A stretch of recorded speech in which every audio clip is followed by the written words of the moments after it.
Okay, hello everyone. Happy Sunday. Thanks for joining us. My name is Robert. Let's go ahead and get started. I'm going to take care of a few administrative things and then we'll get squared away. Bear with me for a moment.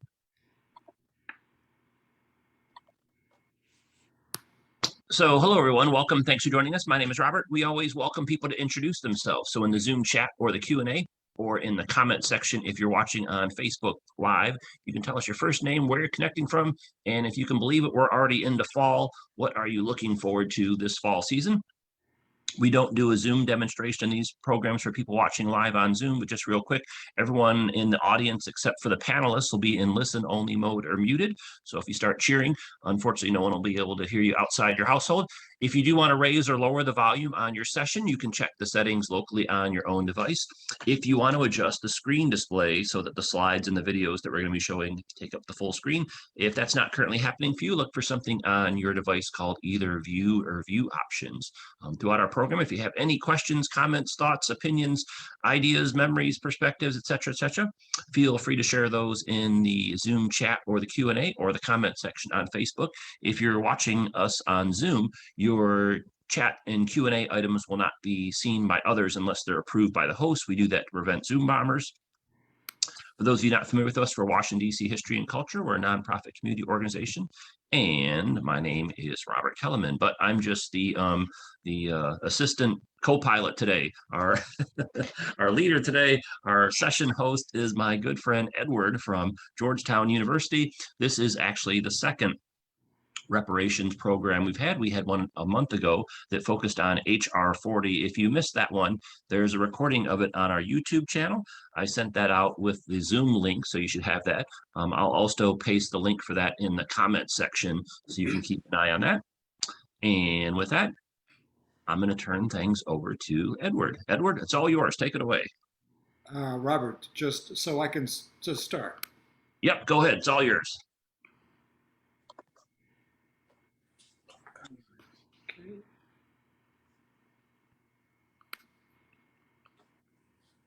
Sorry, guys. This happens differently every time. That's okay.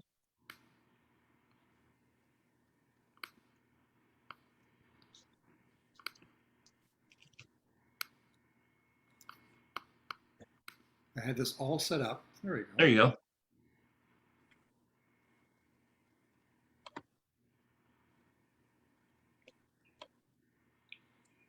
Good afternoon. I am Ed Ingebretson. You're listening to the Reparations Collective. I'm joined today by my colleagues Stefania Cervantes, Kyle Hackett, Daryl Moore, and Ayana Tehran. Welcome.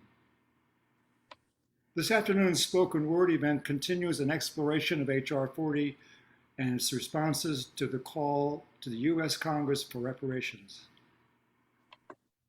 Our text spoken this afternoon will include Ta-Nehisi Coates' Reparations. Mr. Coates' work provides the intellectual narrative and history for reparations in general, as the coalition would provide the contemporary praxis and urgency. Representative Sheila Jackson-Lee, writing in the ACLU newsletter, HR 40 is not a symbolic act. It's a path to restorative justice. The HR 40 Coalition and its extensive list of signatories. Why we can't wait. And we will conclude with a selection from President Abraham Lincoln's second inaugural. All rights are reserved to the holders of copyright. Without further ado, we begin. Mr. Daryl Moore reads selections from Mr. Ta-Nehisi Coates' 2014 essay in the Atlantic Monthly. The Case for Reparations by Ta-Nehisi Coates. 250 years of slavery, 90 years of Jim Crow, 60 years of separate but equal, 35 years of racist housing policy. Until we reckon with our compounding moral debts, America will never be whole. In the 1920s, Jim Crow Mississippi was, in all facets of society, a kleptocracy. The majority of the people in the state were perpetually robbed of the vote. a hijacking engineered through the trickery of the poll tax and the muscle of the lynch mob. Between 1882 and 1968, more Black people were lynched in Mississippi than in any other state. You and I know what's the best way to keep the nigger from voting, blustered Theodore Bilbo, a Mississippi senator and a proud Klansman. You do it the night before the election. The state's regime partnered robbery of the franchise with robbery of the purse. Many of Mississippi's Black farmers lived in debt peonage under the sway of cotton kings who were at once their landlords, their employers, and their primary merchants. Tools and necessities were advanced against the return on the crop, which was determined by the employer. When farmers were deemed to be in debt, and they often were, the negative balance was then carried over to the next season. A man or woman who protested this arrangement did so at the risk of grave injury or death. Refusing to work meant arrest under vagrancy laws and forced labor under the state's penal system. Scholars have long discussed methods by which America might make reparations to those on whose labor and exclusion the country was built. In the 1970s, the Yale law professor Boris Bitker argued in the case for Black reparations that a rough price tag for reparations could be determined by multiplying the number of African Americans in the population by the difference in white and Black per capita income. That number, $34 billion in 1973, when Bitker wrote his book, could be added to a reparations program each year for a decade or two. Today, Charles Ogletree, the Harvard Law School professor, argues for something broader, a program of job training and public works that takes racial justice as its mission, but includes the poor of all races. To celebrate freedom and democracy while forgetting America's origins in a slavery economy is patriotism a la carte. Perhaps no statistic better illustrates the enduring legacy of our country's shameful history of treating Black people as sub-citizens, sub-Americans, and subhumans than the wealth gap. Reparations would seek to close this chasm. But as surely as the creation of the wealth gap required the cooperation of every aspect of the society, bridging it will require the same. When we think of white supremacy, we picture colored-only signs, but we should picture pirate flags. Perhaps after a serious discussion and debate, the kind that H.R. 40 proposes, we may find that the country can never fully repay African Americans. But we stand to discover much about ourselves in such a discussion, and that is perhaps what scares us. The idea of reparations is frightening, not simply because we might lack the ability to pay. The idea of reparations threatens something much deeper, America's heritage, history, and standing in the world. The early American economy was built on slave labor. The Capitol and the White House were built by slaves. President James K. Polk traded slaves from the Oval Office. The laments about Black pathology, the criticism of Black family structures by pundits and intellectuals ring hollow in a country whose existence was predicated on the torture of Black fathers, on the rape of Black mothers, and on the sale of Black children. An honest assessment of America's relationship to the Black family reveals the country to be not its nurturer, but its destroyer. Representative Sheila Jackson Lee, writing in the ACLU newsletter, H.R. 40 is not a symbolic act, it's a path to restorative justice. Representative Lee took over the task of introducing H.R. 40 from John Conyers, who had repeatedly introduced the bill to Congress from 1989. Representative Lee introduced the bill on June 19th this way. Reparations are ultimately about respect and reconciliation. and the hope that one day all Americans can walk together toward a more just future. We owe it to those who were ripped from their homes those many years ago, an ocean away.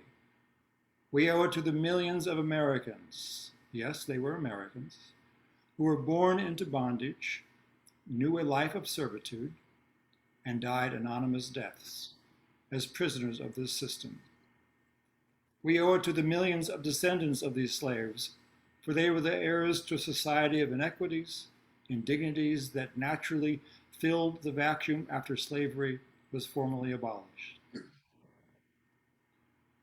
Today represents the first time in history that the House of Representatives will host a hearing on H.R. 40. It is perhaps fitting that this hearing occurs on the 19th of June, also known to many in this room as Juneteenth, the day 154 years ago that General Gordon Granger rode into Galveston, Texas, and announced the freedom of the last American slaves, belatedly freeing 250,000 slaves in Texas, nearly 2.5 years after Abraham Lincoln had signed the Emancipation Proclamation. Mr. Kyle Hackett reads,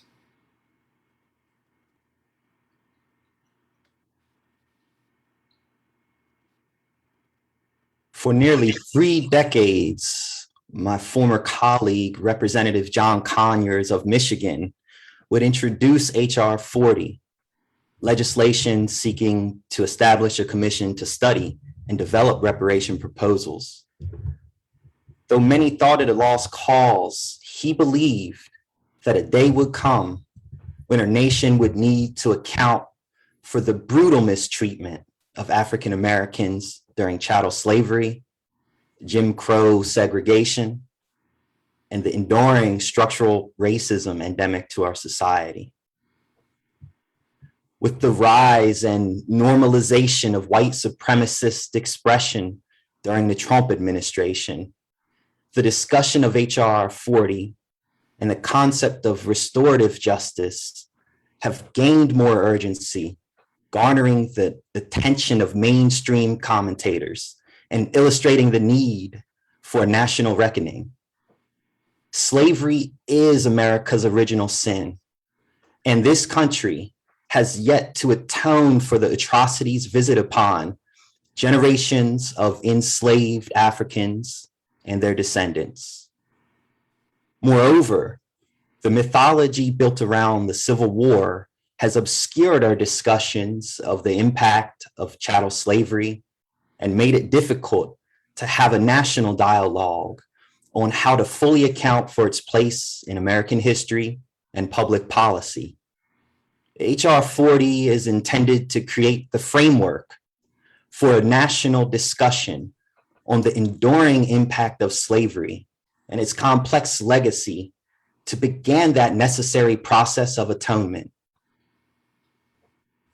The designation of this legislation as H.R. 40 is intended to memorialize the promise made by General William T. Sherman in his 1865 Special Field Order number 15 to redistribute 400,000 acres of formerly Confederate-owned coastal land in South Carolina and Florida, subdivided into 40-acre plots.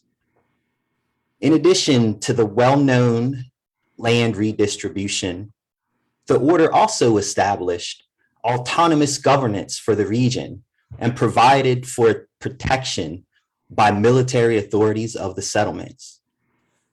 Though Southern sympathizer and former slaveholder, President Andrew Johnson, would later overturn the order, this plan represented the first systematic form of freedmen reparations. With the withdrawal of the Union troops from the South in 1877, the promise of Reconstruction proved short-lived, and over the next century and a half, the Black codes would morph into Jim Crow segregation, federal redlining, and the war on drugs and mass incarceration and racism in policing and underfunded schools injuries not confined solely to the South.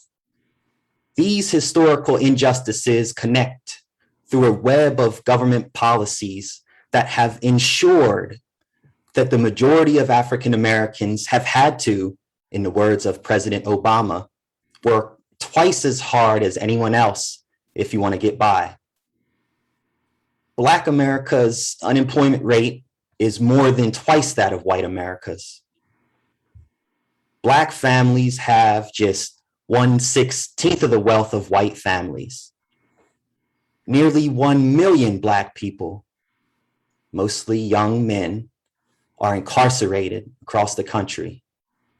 Though remote in time from the period of enslavement, these racial disparities in access to education, healthcare, housing, insurance, employment, and other social goods are directly attributable to the damaging legacy of slavery and racial discrimination. Since its introduction, H.R. 40 has spurred some governmental acknowledgement of the crime of slavery, but most often the response has taken the form of an apology. Even the well-intentioned commitments to examine the historical and modern-day implications of slavery by the Clinton administration, however, fell short of the mark and failed to inspire substantive public discourse. For many, it was not until The Atlantic published Ta-Nehisi Coates' The Case for Reparations that the mainstream public began to reckon with or even consider the concept of reparations. This is Daryl Moore reading again from Ta-Nehisi Coates, The Case for Reparations. And this destruction did not end with slavery. Discriminatory laws joined the equal burden of citizenship to unequal distribution of its bounty. These laws reached their apex in the mid-20th century, when the federal government, through housing policies, engineered the wealth gap, which remains with us to this day.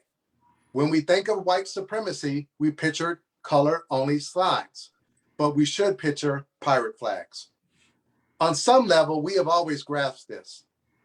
Negro poverty is not white poverty, President Johnson said in his historic civil rights speech.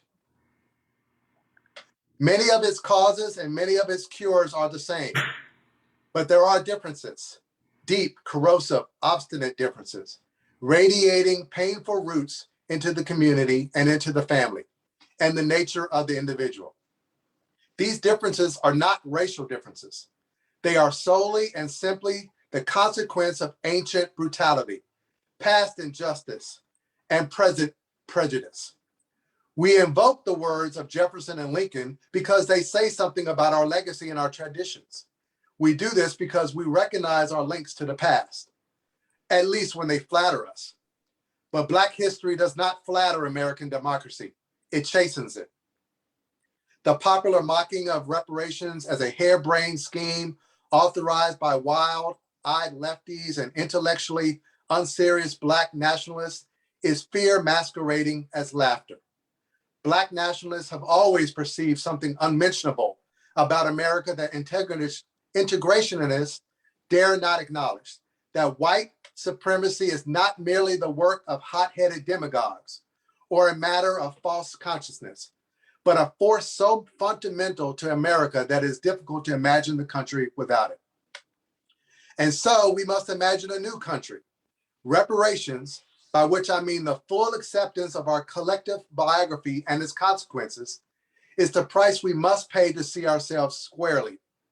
The recovering alcoholic may well have to live with his illness for the rest of his life, but at least he is not living a drunken lie. Reparations beckons us to reject the intoxication of hubris and see America as it is, the work of fallible humans. Won't reparations divide us? Not any more than we already are divided. The wealth gap merely puts a number on something we feel but cannot say, that American prosperity was ill-gotten and selective in its distribution. What is needed is an airing of family secrets, a settling with old ghosts. What is needed is a healing of the American psyche and the banishment of white guilt. What I'm talking about is more than recompense for past injustices, more than a handout, a payoff, hush money, or a reluctant bribe. What I'm talking about is a national reckoning that would lead to spiritual renewal. Reparations would mean the end of scarfing hot dogs on the 4th of July while denying the facts of our heritage. Reparations would mean the end of yelling patriotism while waving a Confederate flag. Reparations would mean a revolution of the American consciousness, a reconciling of our self-image as the great democratizer with the facts of our history. This is Ayanna Tehran reading part 2 of Representative Jackson Lee's H.R. 40 is not a symbolic act. Though the federal government has been slow to engage on the issue of reparations, individuals, corporations, and other public institutions have engaged the discussion out of both necessity and conscience. In 1994, a group of California plaintiffs brought suit against the federal government, and by 2002, 9 lawsuits were filed around the country by the Restitution Study Group. Though litigation has yielded only mixed success in court, a serious foundation was laid for alternative forms of restitution. For example, in 2005, J.P. Morgan and Company tried to make amends for its roles in the slave trade with an apology and a $5 million 5-year scholarship fund for Black undergraduates in Louisiana. In 2008, the Episcopal Church apologized for perpetuating American slavery through its interpretation of the Bible, and certain dioceses have implemented restitution programs. In 2003, Brown University created the Committee on Slavery and Justice to assess the university's role in slavery and determine a response. Similarly, in 2016, Georgetown University apologized for its historical links to slavery and said it would give an admissions edge to descendants of slaves whose sale in the 19th century helped pay off the school's debts. These are only a few examples of how private institutions have begun reckoning with their past records. I expect that a growing number of institutions will be forced to examine their histories of discrimination, if for no other reason than increasing public scrutiny will force their history to light. Since my reintroduction of H.R. 40 at the beginning of this Congress, both the legislation and concept of reparations have become the focus of national debate. For many, it is apparent that the success of the Obama administration has unleashed a backlash of racism and intolerance that is an echo of America's dark past that has yet to be exercised from the national consciousness. Commentators have turned to H.R. 40 as a response to formally begin the process of analyzing, confronting, and atoning for these dark chapters of American history.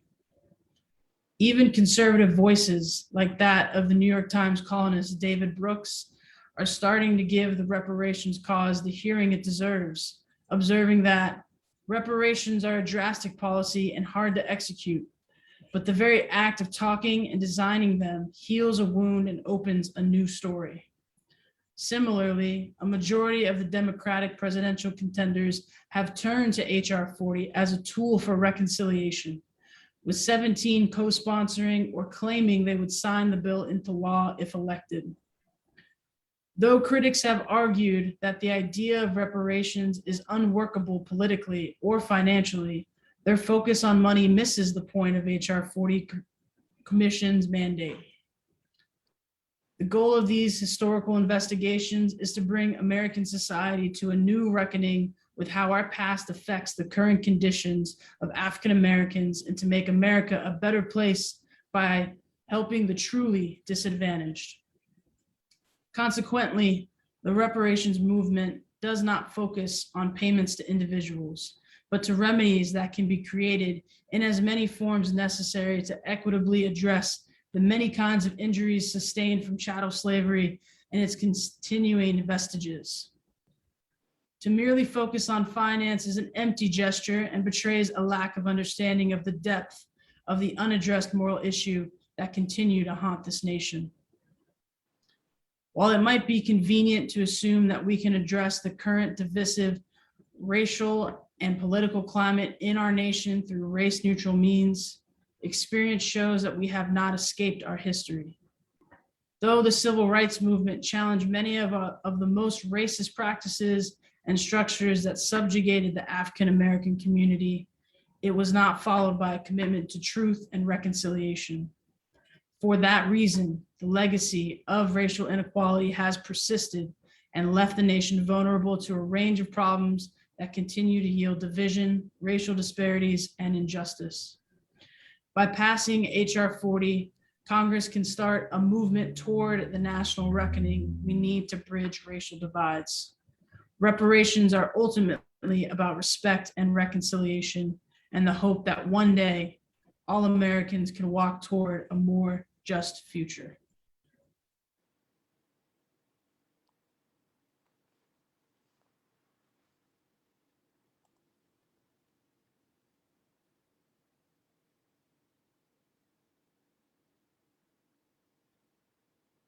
You're muted, Ed. Sheila Jackson Lee is a member of the Congress representing Texas' 18th Congressional District. She has served in Congress since 1995. She concludes her introduction. And let me end as I began, noting that this year is the 400th commemoration of the 1619 arrival of the first captive Africans in English North America at Point Comfort, Virginia. With those dates as bookends to today's hearing, let us proceed with the cause of this morning with a full heart, with the knowledge that this work will take time and trust.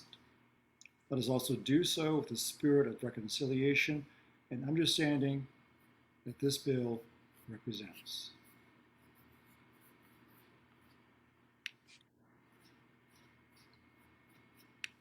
We turn now to the collective H.R. 40 collective response to why we can't wait. Our speakers this afternoon will be Ayanna, Kyle, and Stephania.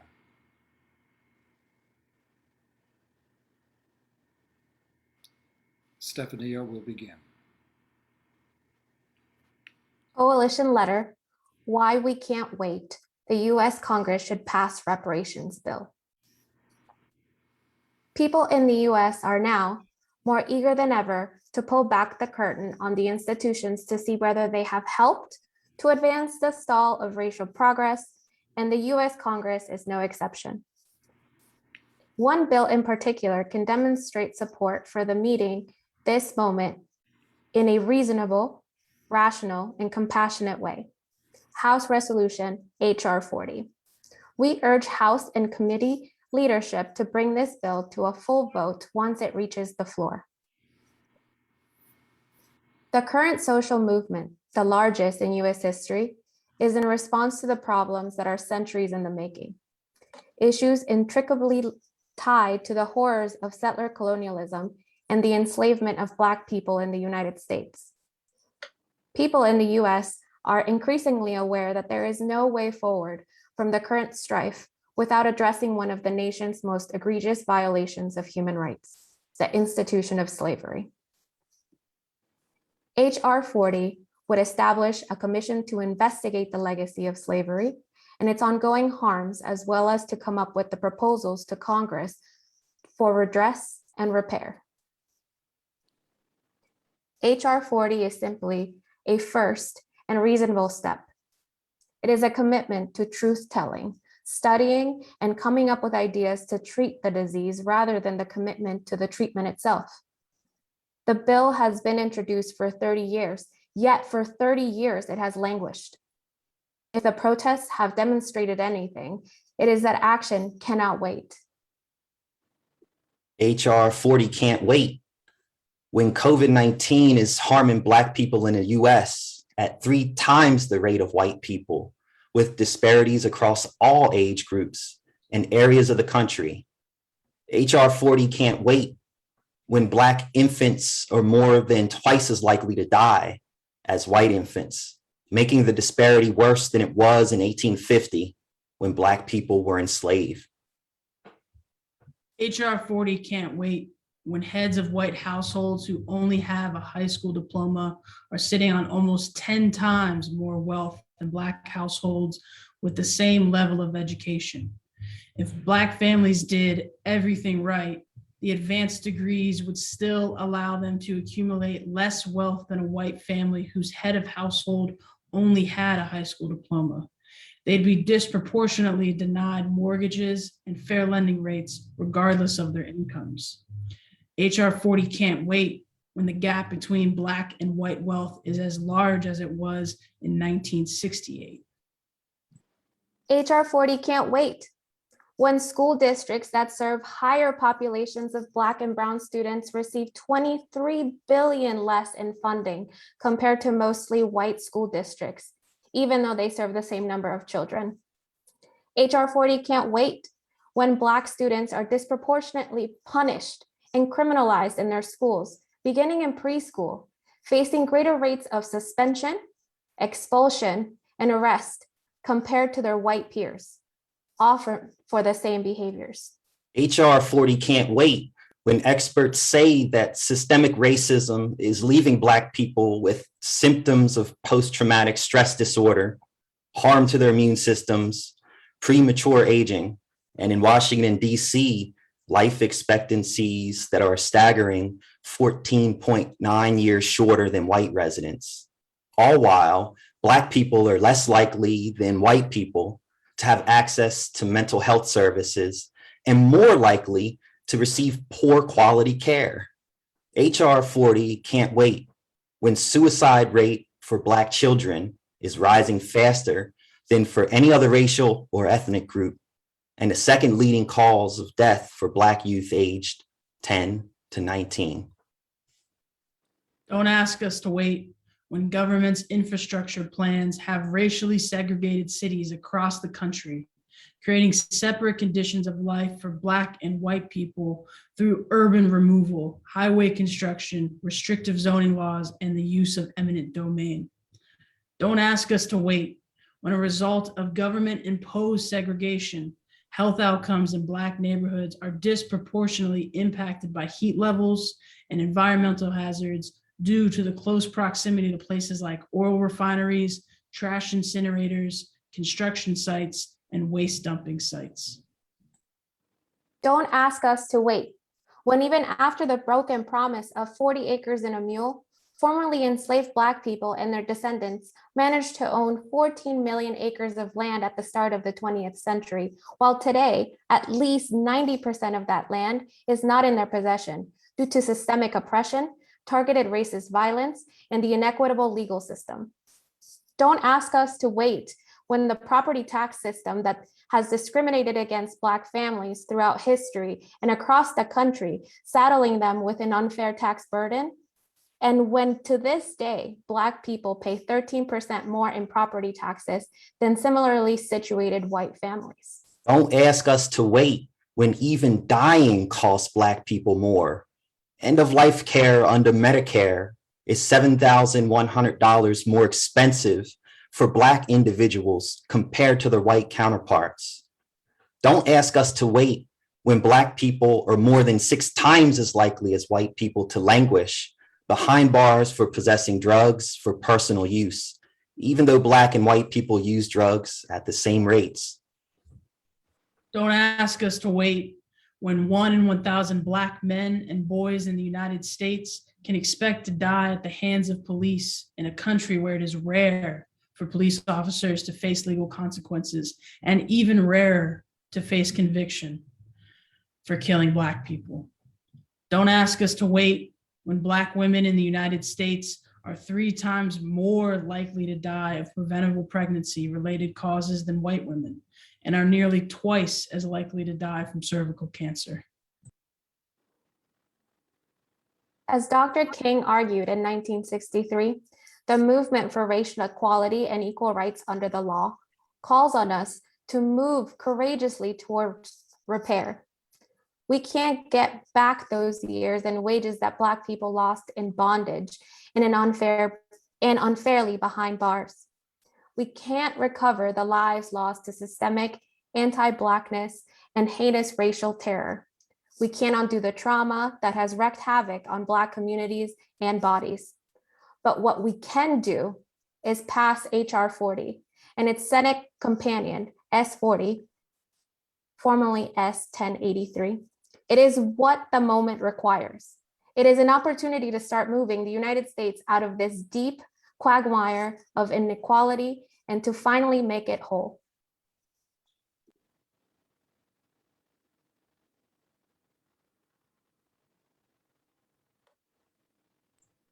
You're on mute.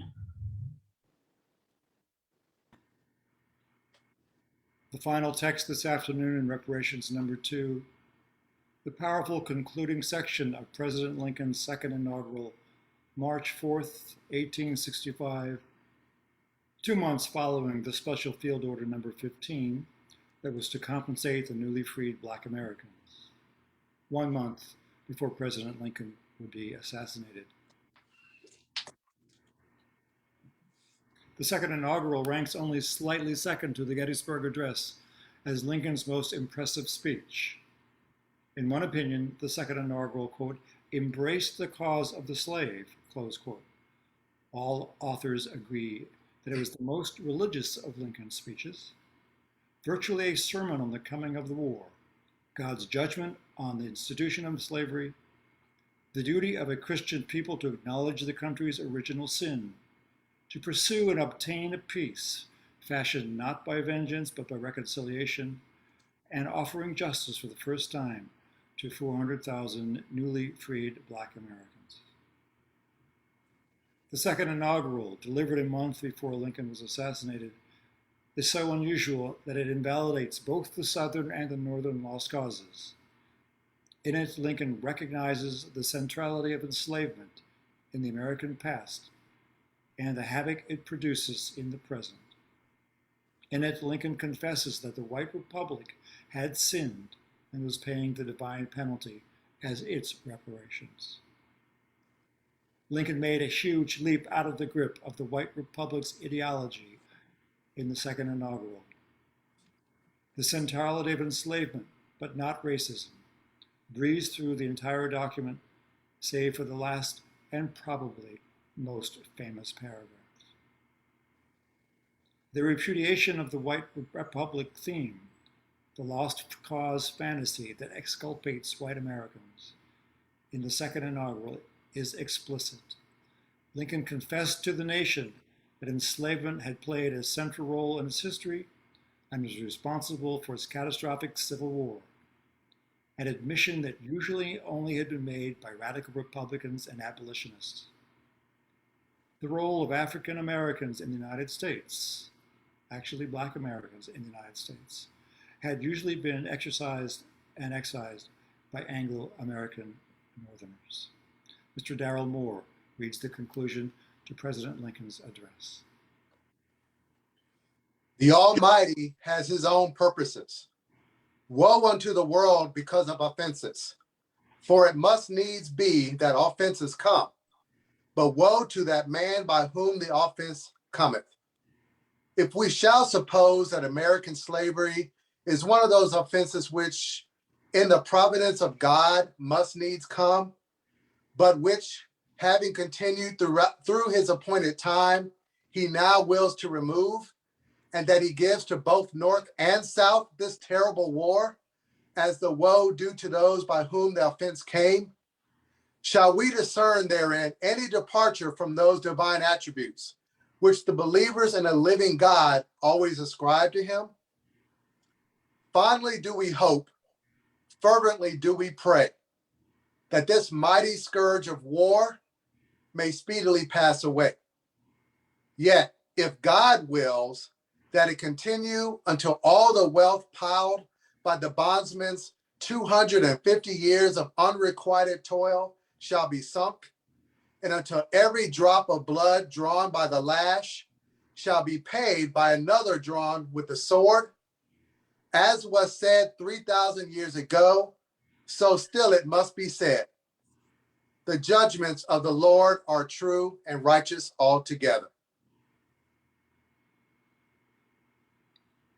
We're concluding one portion of our program this evening We'll pause for a few moments to enable questions from our viewers and listeners.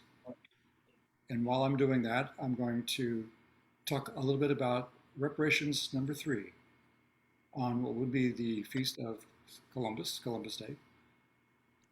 On October 10th, our third reparations event, we'll consider texts from the Indigenous nations and the originating documents of the initial voyages of despoilment by Columbus, a genuine seaman merchant sponsored by the Spanish in the Caribbean.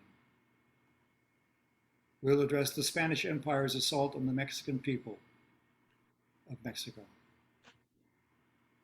This Treaty of Guadalupe, signed on February 2, 1848, ended the war between the United States and Mexico, a war instituted, essentially, to procure pro-slaver lands.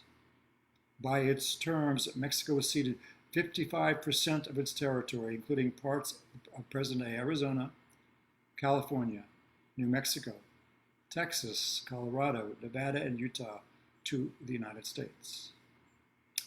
Mexicana peoples remained under control of white settlers in many ways as actual second-class citizens and in many cases enslaved. The repatriations of Mexicans saw as many as 2 million persons, mostly citizens, deported across Texas, California, and Arizona borders during the years 1929 and 1939. We invite you to join us on October 10th for that discussion. Join us then in speaking the word, and now I turn it back to our program host, Robert. Awesome. Well, thank you, Ed. I appreciate that.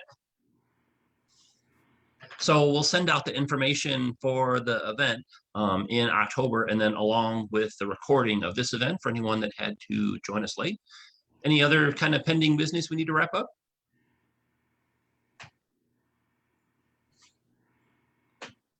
Robert, we have me next week. Yes, we do. And I'll also email that information out as well. I would like to invite the panelists, if any wish, to, if there are no particular questions from our listeners, to speak about why they're here and what they do when they do it. Oh yeah, I'd like to hear that. Thank you.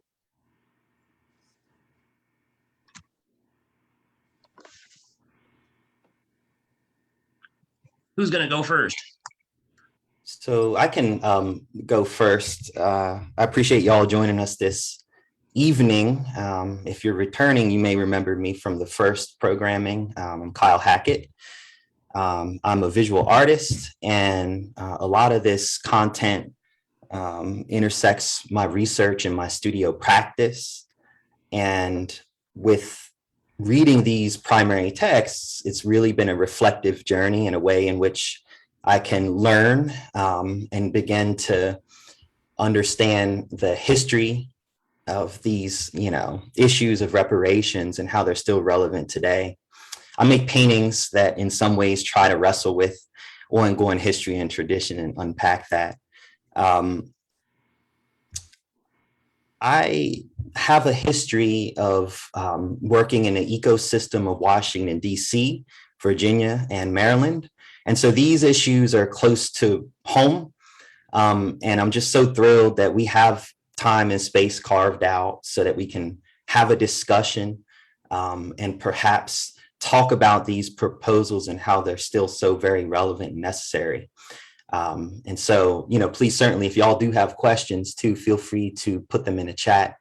But that's a little bit about me. So I'm passing the baton.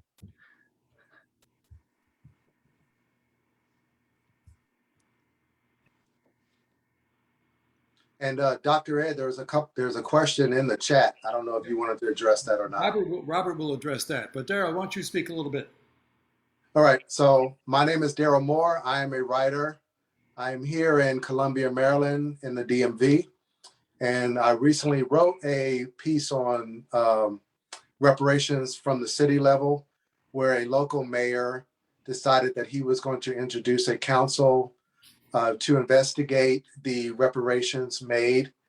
He felt that the best response will be coming from the federal level, but that they had been slow to act. So he felt like he would take matters in his own hands, see if maybe he could push the issue. So reparations is not a concept that's just integral to Black Americans. It is something that is central to all of America, as Ta-Nehisi Coates said, that it's a referendum on all of us Americans. We cannot claim that we are free and then have people still be benefiting from free labor while others who toiled with that free labor are suffering. So this is something near and dear to my heart, which I feel like it should all be. When any one of us suffers across all races, across all classes, across all genders, whatever religion that you believe, it affects all of us as human beings. So when one of us is affected, all of us is affected.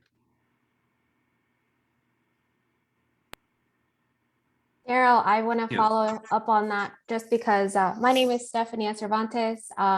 I live here in Harrisonburg, Virginia. I've spent most of my life actually here in Virginia, but I'm actually from Mexico, a little tiny town called Holox. So if anybody knows where that is, definitely let me know. I work primarily through painting, but I also do social work out in the community here, and I work closely with agricultural workers. And seeing some of the conditions that people from Mexico that travel here to work in agriculture are hauntingly similar to those of the Virginians that came here and kept land. And it's also just, the parallels are actually really chilling. So my work has to be authentically based in something like this because I have to reconcile all those moving parts and how we are still living through that history. It's not done. It's still happening every day. And so in my paintings, I try to unearth, if you will, my history and how I are intertwined in it, but also the history of the land I'm on. And I will pick on Ayana because I asked her to come on here. Yeah, so I'm Ayana. I lived in DC for 2 years and also grew up in Northern Virginia. And before I'm a restaurant worker, which is an industry based upon slave labor as well. And now I'm currently a personal trainer who works to decolonize the fitness industry to affirm BIPOC and gender diverse populations. And I'm here as a Latinx voice to stand in solidarity with Black Americans who are demanding reparations, because I believe, Black and brown communities face a lot of the same disparities. And if we can provide reparations for the descendants of enslaved Africans, then that will boost up everybody. So yeah, I'm here to stand in solidarity with my Black, brown brothers and sisters and non-binaries.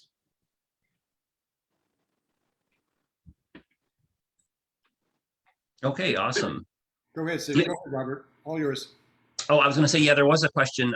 Hattie asked about the history of the reparations in DC that took place in the mid 1800s. Ed, do you want to talk about that? That was a topic you covered in your one of your previous programs. I will. Thank you very much. A Massachusetts Senator Wilson sponsored a bill for Emancipation Act in Washington, D.C. with compensation.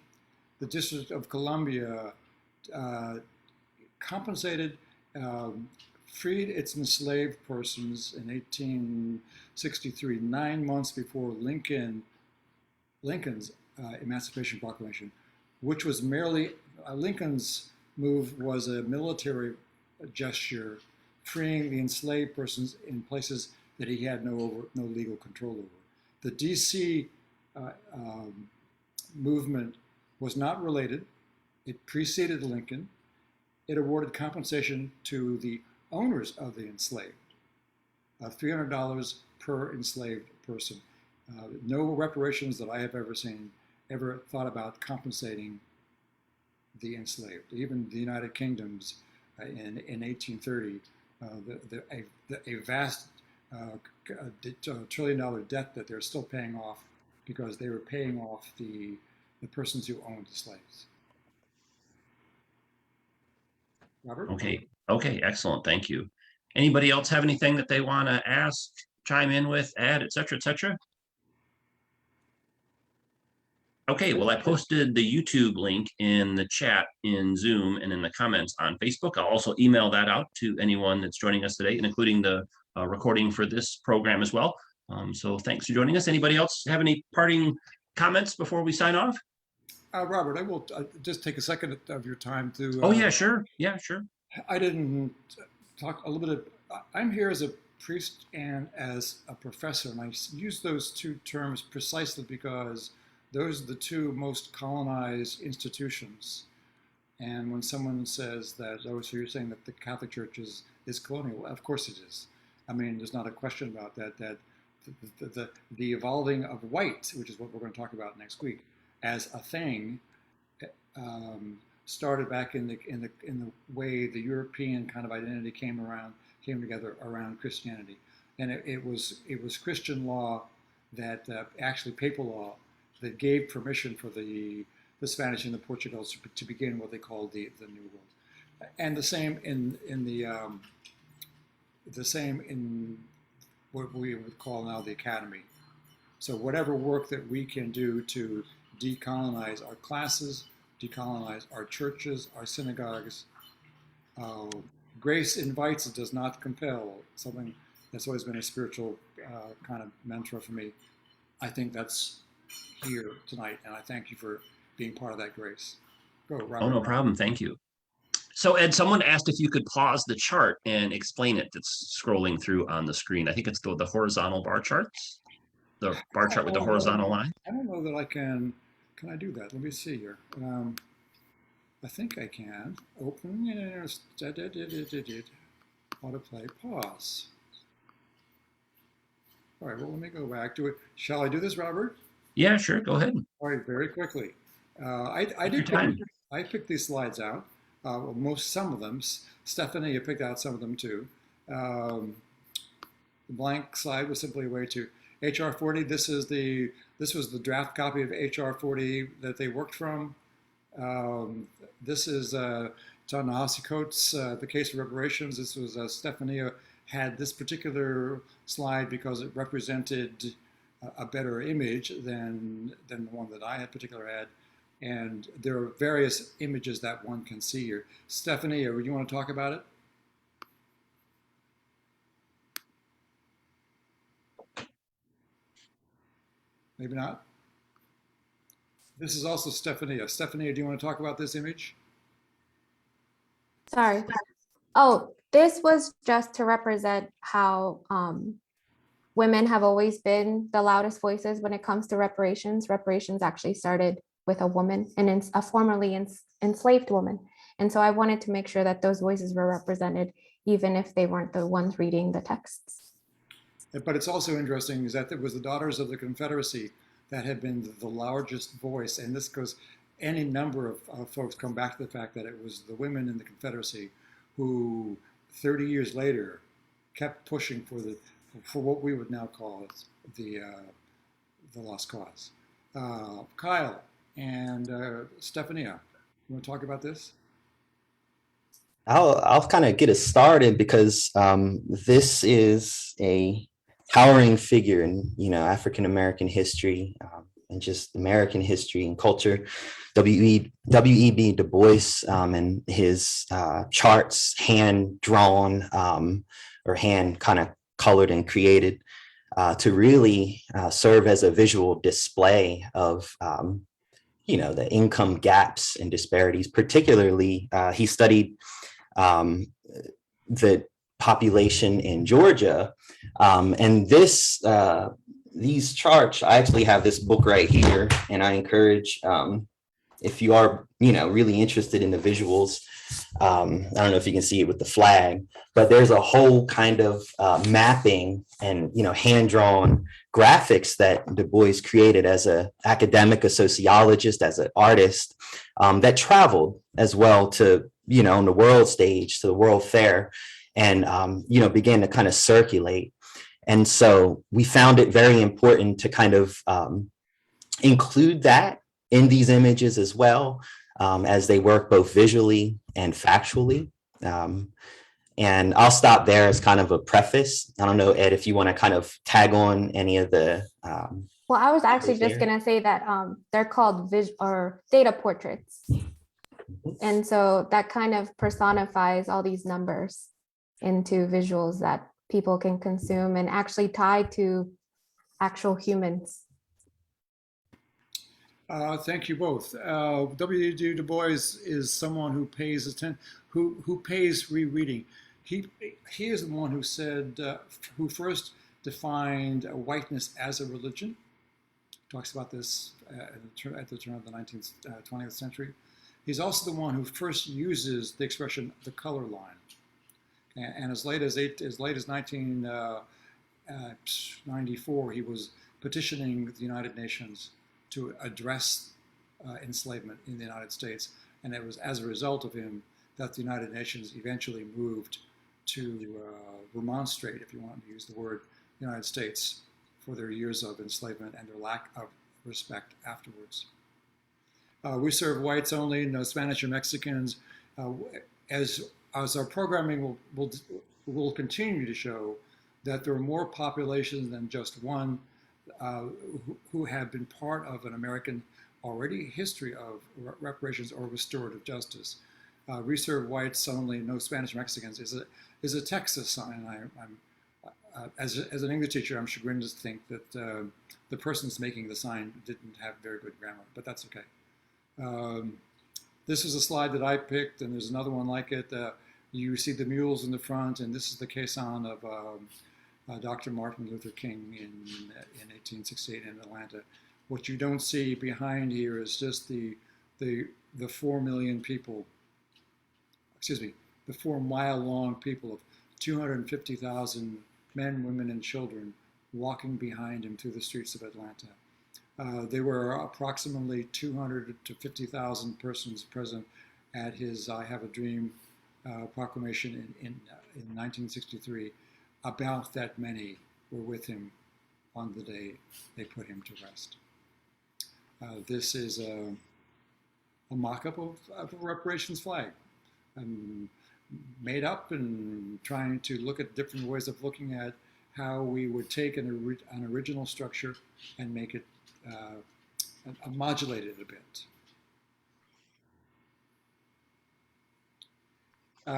Treaty between the United States and the Squamish, other allied and subordinate tribes of Indians in Washington Territory, January 26, 1924, one of 385 treaties that the United States Congress established and then violated. We'll spend more with the indigenous natives. And actually, I will say this back about Martin Luther King, his book, Why We Can't Wait. He's the first person in 1963 to talk about genocide of the indigene as a federal policy, which we will talk about the actual voices of Washington, Amherst, Jefferson, and others. A depressing and a foreboding slide. These are the names of persons killed by police. Black persons killed by police.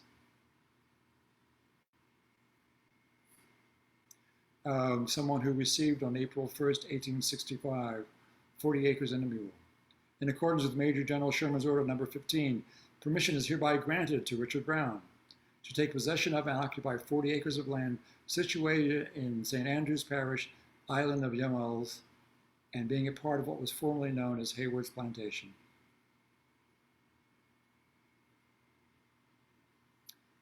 The mayor of Washington, D.C., Muriel Rouser, who I hold in a great deal of respect.